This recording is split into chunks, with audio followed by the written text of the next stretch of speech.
This vision goal statement is part of a series of books. And one of the parts of that is to learn to say no to people in a gentle way. And I know that this is a tricky kind of concept, and it's a very challenging one for many people. It's important when you are trying to plan out the things that you want to work on and making progress towards your goals in life, that you find a way to carve out the time to make that progress. So if one of my goals is to get better at watercoloring, it means in general that I want to have time to either watch videos of people teaching me watercolor techniques or read books about it or attend some classes or however I tend to best learn a new skill, and also to practice, to get someone's feedback on what I'm doing and then practice a little more and get feedback and then practice a little more and so on. If I never do any of those sorts of things, it's hard to say that I would suddenly become better at watercoloring if I wasn't either learning from people or practicing on my own to develop techniques. But if other people in my life are always telling me to do things that relate to their goals, and I never ever have time to even pick up a watercolor brush, then it's going to be hard for me to make progress on the things that are important to me. But it can also be very hard if you've got someone in your life who is telling you, I want you to do this and I want you to do that, and oh, can you do this? It can be hard to say no to them for all sorts of different reasons. So it's a learning process to be able to find that space in your life so that you can gently hold off someone who is making demands of your time. If you're able to, I mean, if you are a child and you have parents, then you're sort of stuck. You're living in their house and you're living under their rule. And maybe you can have a conversation with them that something is important to you, and can you please just have 15 minutes to work on this sort of thing amongst the other kinds of chores or whatever that they want you to be working on.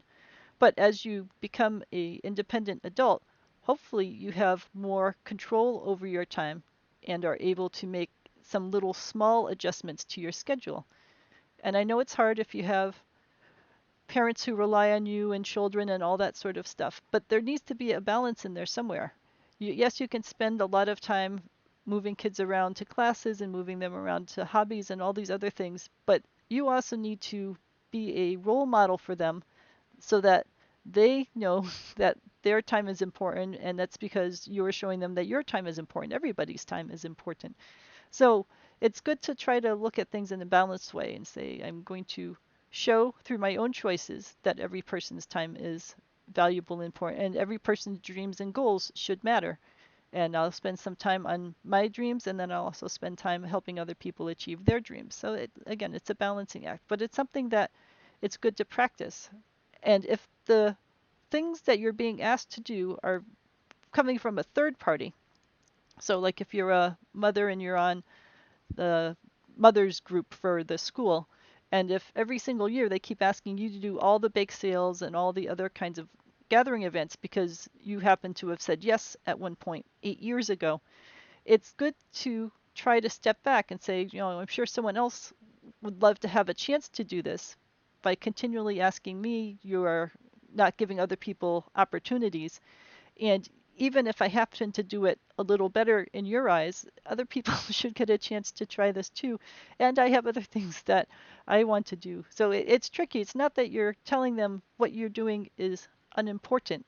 What you're saying is that I need to find a balance in life, and I need to find a balance that includes some things that I really want to do, and this right now is not something that's that high in my list. I know it's tricky to say, but there's a way to say it, and it comes with practice. And again, keep in mind that you necessarily won't be available all the time going forward. What if you fell and broke your leg or something like that? It's always good to have a backup plan, and it's good to have other people who are able to do these kinds of things. So look through the things that are taking up the time in your life currently, and think about the things that you are not wholly happy about doing, and then find a way to work with them. And sometimes the thing that you're doing is in service of something else. So few of us like cleaning the bathroom, but you clean a bathroom because you like having a healthy environment for your bathroom, and all sorts of other health reasons. So it's not that you have to adore cleaning the bathroom, but you have to know that what you're doing is in service of something that is important to you. And if something isn't in service of something that's important to you, then it's time to sit back and think about it and to find a way to deal with that time better. All right. Any other questions for me?